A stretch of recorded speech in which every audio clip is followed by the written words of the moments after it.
అందరికీ నమస్తే. మనం ప్రస్తుతం వికారాబాద్ జిల్లా కొడంగల్ నియోజకవర్గంలోని దౌలతాబాద్ మండలం గోకాఫాస్లాబాద్ గ్రామంలో ఉన్నాం. ఇక్కడ కాంగ్రెస్ పార్టీ బలపరిచిన అభ్యర్థి మల్లమ్మ గారు తన ప్రచారాన్ని అయితే గత 2-3 రోజులుగా జోరుగా సాగించడం జరిగింది. ఈరోజు ప్రచారానికి 5 గంటల వరకే చివరి గంటలు కావడంతో వాళ్ళు ప్రచారాన్ని కూడా చాలా ముమ్మరం చేశారు. ఇక్కడ ఉన్నటువంటి వాళ్ళకు మద్దతుగా యూత్ కాంగ్రెస్ తాలూకా అధ్యక్షుడు కూడా జోరుగా ప్రచారం సాగించడం జరిగింది. ఈ నేపథ్యంలోనే మనం ఇక్కడ ఉన్నటువంటి రెడ్డి శ్రేణి గారు కూడా ఇక్కడ ఉన్నారు. వారితో ఈ ప్రచారం ఎలా సాగింది, అసలు ఏం జరుగుతా ఉంది అనేది కూడా మరిన్ని విషయాలు అయితే తెలుసుకునే ప్రయత్నం అయితే చేద్దాం. అన్న నమస్తే. నమస్తే. నమస్తే. ఎలా నడుస్తుంది అన్న ప్రచారం? చాలా అద్భుతంగా. లాస్ట్ ఇంకా 2 గంటలు ఉంది కాబట్టి ఇప్పటికి దాదాపు ప్రతి గ్రామంలో ఉన్నటువంటి ప్రతి కడపను తట్టినం. మేము చేయాల్సిన, ఎందుకంటే మా ప్రభుత్వంలో మేము ఇచ్చిన హామీలు కావచ్చు, ఇంతకుముందు మేము చేసిన సంక్షేమ కార్యక్రమాల గురించి ప్రజలకు పూర్తిగా వివరించినాం. చాలామంది రైతులు కావచ్చు, మహిళలు కావచ్చు, నిరుద్యోగులు కావచ్చు, అందరూ ప్రభుత్వానికి బాసటగా ఉంటాం. ఎందుకంటే మన నియోజకవర్గానికి సంబంధించిన ఎమ్మెల్యే ఈ రాష్ట్రానికి ముఖ్యమంత్రి కాబట్టి తొందరగా డెవలప్మెంట్ అవుతుంది. ఇంతకుముందు ఇలా కార్యక్రమాలు చాలా ఉన్నాయి. దాదాపు 15,000 కోట్లు తెచ్చి నియోజకవర్గాన్ని డెవలప్మెంట్ చేస్తున్నాడు కాబట్టి మేమందరం మీకు బాసటగా ఉంటాం. మీలాంటి యువకులు ఇట్లా చాలా ఇంపార్టెంట్. ఎందుకంటే మీరు ముఖ్యమంత్రి గారితో చాలా సన్నిహితంగా ఉంటారు. మీరు డైరెక్ట్ ఎలాంటి మధ్యవర్తం లేకుండా డైరెక్ట్ వెళ్ళి ముఖ్యమంత్రిని కలిసి ఈ గ్రామానికి కావాల్సిన సంక్షేమ పథకాలు కావచ్చు, ఏదో అభివృద్ధికి సంబంధించిన పనులు కావచ్చు, ఏదైనా మంచైనా చెడైనా మీ వల్లనే సాధ్యమవుతుందనే ఆలోచనతో ఈరోజు ముక్తకంఠంగా పార్టీలకు, జెండాలకు అతీతంగా, కులాలకు, మతాలకు అతీతంగా ఈరోజు ప్రజలంతా ఈరోజు మన వైపు ఉన్నారు. మేము బ్యాట్ గుర్తుకే ఓటేస్తాం, బ్యాట్ గుర్తునే గెలిపిస్తాం. ఈరోజు అధికార పార్టీ సపోర్ట్ ఉన్న అభ్యర్థిని గెలిపిస్తేనే డెవలప్మెంట్ అవుతుందని ప్రజలంతా ముక్తకంఠంతో మాట్లాడుతున్నాం. 100% ఇంతకుముందు చెప్పినాం, ఇప్పుడు ఇలా చెప్తున్నా. 350 ఓట్ల మెజారిటీతో ఈరోజు మేము గెలవబోతున్నాం అన్న. సో అంటే మీరు రేవంత్ రెడ్డికి సన్నిహితంగా ఉంటారు, నేరుగా కలుస్తారు. సో మీరు ఇంటింటికి వెళ్ళినప్పుడు ప్రజలకు ఏ విధంగా మీరు డెవలప్మెంట్ చేస్తారు, మీరు ఏ విధంగా వాళ్ళకు వివరిస్తున్నారు? అయితే ముఖ్యమంత్రి మీకు తెలుసు, ఒక జర్నలిస్ట్గా నరేష్ అన్న చూస్తున్నారు.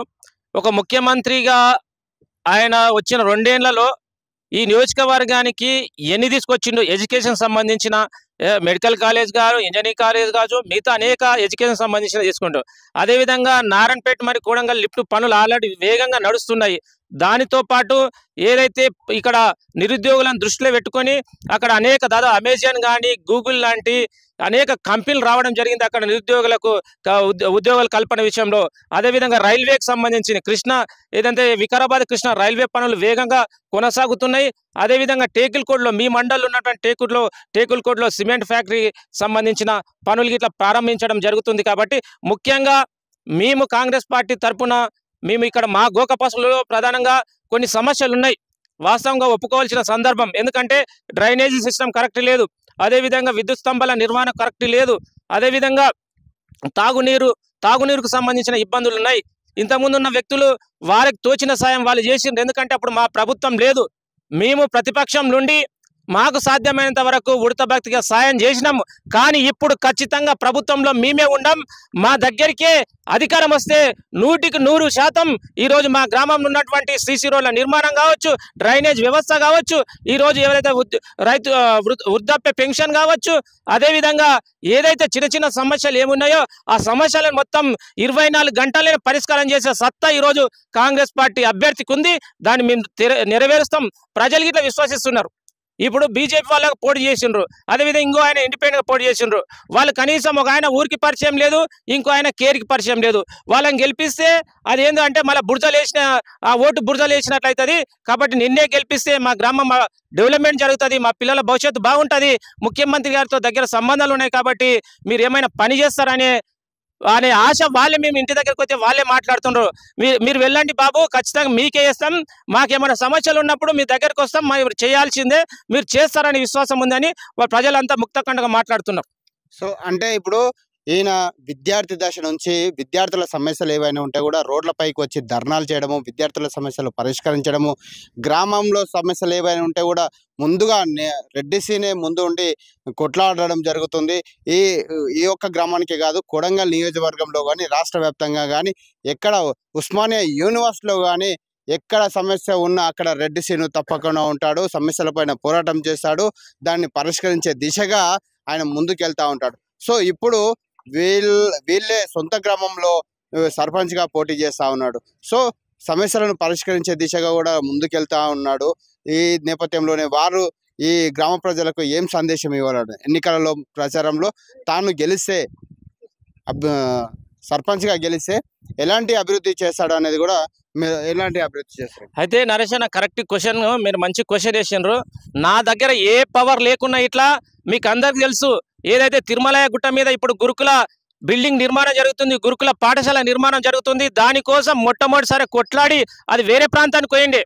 ఆ ఊరి పేరు ఇప్పుడు చెప్తే బాగుండదు. ఆ ఊరికి పోయినప్పుడు దాన్ని శాంక్షన్ అయిన దాన్ని క్యాన్సిల్ చేసుకొని, లేదు సార్ గోకపసల సెంటర్ ప్లేస్ ఇక్కడ చిన్న పసలు ఉంటుంది, మధ్యలో తిమ్మారెడ్డిపల్లి బేలంపేట ఇక్కడ తండాలన్నీ సమూహంలో మధ్యంగా ఉంటుంది కాబట్టి మీరు ఖచ్చితంగా మాకు ఇయ్యాలన్నప్పుడు ముఖ్యమంత్రి గారు ఏం ఆలోచన చేయలే, తక్షణ ఈ వర్క్ ఏంది చేయండి కాడ వెంకటరెడ్డి గారికి చెప్పడం జరిగింది. అదేవిధంగా సబ్ స్టేషన్ మా కళ్ళ ముందే ఇక్కడ ఉన్నటువంటి ఇదే తిమ్మారెడ్డిపల్లి రూట్లో పోతే సబ్ స్టేషన్ ఉంటుంది, దాని గురించి ఇట్లా మేము పోరాటం చేస్తే సబ్ స్టేషన్ ఏర్పాటు జరిగింది. అదేవిధంగా ప్రాథమిక హెల్త్ సెంటర్, గోకపసల గ్రామంలో ప్రాథమిక హెల్త్ సెంటర్ లేదు, చాలా మందికి ఏమైనా హెల్త్ సమస్య వచ్చినప్పుడు ఇబ్బంది అవుతుంది అన్నప్పుడు ప్రాథమిక హెల్త్ సెంటర్ ఏర్పాటు చేయడం. ఇప్పుడు ఇవన్నీ చేసిన పనులు భవిష్యత్తులో ఇట్లా మేము, ఎందుకంటే ఇక్కడ బ్యాంకు లేదు, దాదాపు ఇక్కడ 6 నుండి 7,000 మంది జనాభా, 3,000 పైచుగా ఓటర్లు ఉన్నారు కాబట్టి ఇక్కడ బ్యాంకు లేదు. ఏదే గ్రామీణ బ్యాంకు సంబంధించిన అక్కడ ఏబిజిబి బ్యాంకు బేలంపేటకి వెళ్ళిపోయింది, ఇక్కడ ఉన్న నాయకుల నిర్లక్ష్యం వల్ల అక్కడ వెళ్ళిపోయింది. తక్షణమే ఎస్బీఐ బ్యాంకు బ్రాంచ్ను ఖచ్చితంగా భవిష్యత్తులో ఒక 3 మాసాల లోపు ఎస్బీఐ బ్యాంకును తీసుకొచ్చే ప్రయత్నం చేస్తా. ఆల్రెడీ మేము ఏదో ఆఫీస్లో హెడ్ ఆఫీస్లో మాట్లాడడాము, దీనికి సంబంధించిన ప్రాథమిక ఆధారాలు ఏమేం కావాలని మాట్లాడినాం కాబట్టి తక్షణం ఎస్బీఐ బ్యాంకు సంబంధించింది. అదేవిధంగా ఏదైతే ఇక్కడ ఉన్నట్టే డ్రైనేజ్ సమస్య, సీసీ రోడ్ల నిర్మాణం కావచ్చు, మంచినీటి సమస్యలకు సంబంధించిన అంశాల గురించి ఒక ప్రణాళిక ఉంది. ప్రణాళికబద్ధంగా ఈరోజు ముఖ్యమంత్రి గారిని కలుస్తాం. 3 నెలలలోపు ఈ సమస్యలకు శాశ్వత పరిష్కారం తీసుకొస్తాం. దానితో పాటు ప్రభుత్వం నుండి రావాల్సిన ఏదైనా సంక్షేమాలుగా ఇందిరమ్మ ఇల్లు కావచ్చు, అదేవిధంగా వేరే ఏ కార్యక్రమాలు ఉన్నా ఖచ్చితంగా లబ్ధిదారులకు, పార్టీలకు, జెండాలకు అతీతంగా నిజమైన అర్హులకు మాత్రం ఇవ్వడానికి నిరంతరం ప్రయాణం చేస్తాం. ఆ విధంగా మేము ఖచ్చితంగా గెలుస్తున్నాం కాబట్టి ప్రజలు ఇట్లా విశ్వసిస్తున్నారు, వీళ్ళు చేస్తారనే విశ్వాసం ఉంది కాబట్టి మాకు అధికారాన్ని కట్టుపెడుతున్నారు. ఆ అధికారాన్ని మేము హోదాగా ఎప్పుడు ఫీల్ గాము, ఒక సేవకుడుగా ముందుకు పోయే ప్రయత్నం చేస్తాం. కావున పెద్దపస్లోది గ్రామానికి సంబంధించిన యువకులారా, అదేవిధంగా రైతులారా, నిరుద్యోగులారా, 50 మంది ప్రజలారా, ఈరోజు గోకపసల గ్రామాన్ని మనం అభివృద్ధి పదంలో తీసుకుపోవాలంటే ఖచ్చితంగా ప్రభుత్వానికి బాసటగా ఉన్న, ప్రభుత్వం బలపరిచిన, కాంగ్రెస్ పార్టీ బలపరిచిన అభ్యర్థి ఎస్ మల్లమ్మ గుర్తు బ్యాట్ గుర్తు కాబట్టి మీరందరూ అమూల్యమైన ఓటు వేసి భారీ మెజార్టీతో గెలిపించండి. అభివృద్ధిని పరుగులెత్తించే విధంగా మేము బాధ్యత తీసుకుంటాం. ఇక్కడ నుండి మా భీమరెడ్డి అన్న తీసుకుంటాడు, మా కేశవ రెడ్డి అన్న తీసుకుంటాడు, అదేవిధంగా మా అశోక్ అన్న, చాలా మంది ఇంకా నాయకులు ఉన్నారు.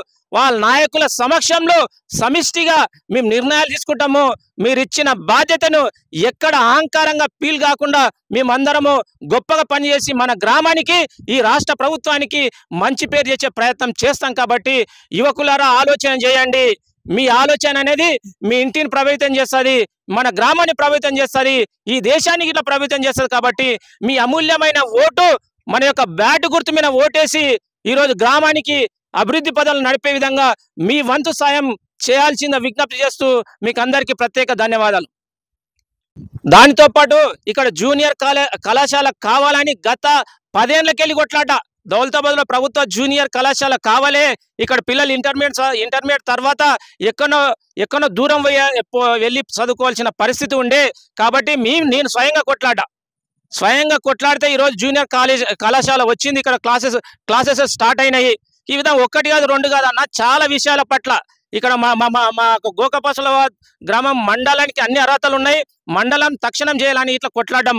భవిష్యత్తులో ఇలా ఖచ్చితంగా గోకపసలకి రావాలి, ఎందుకంటే అన్ని అర్హతలు ఉన్నాయి. కాబట్టి ముఖ్యమంత్రి గారిని ఒప్పించి వారికి వాస్తవాలు చెప్పి మండల కేంద్రాన్ని ఇట్లా ఏర్పాటు చేసే విధంగా భవిష్యత్తులో మేము గొప్పగా ప్రారంభిస్తాము, ఆలోచన చేస్తాం. ముఖ్యమంత్రి గారి దగ్గరికి పోయి ఈ విషయాన్ని ఇట్లా స్పష్టంగా చెప్పే ఆలోచన ఉంది భవిష్యత్తులో. అదేవిధంగా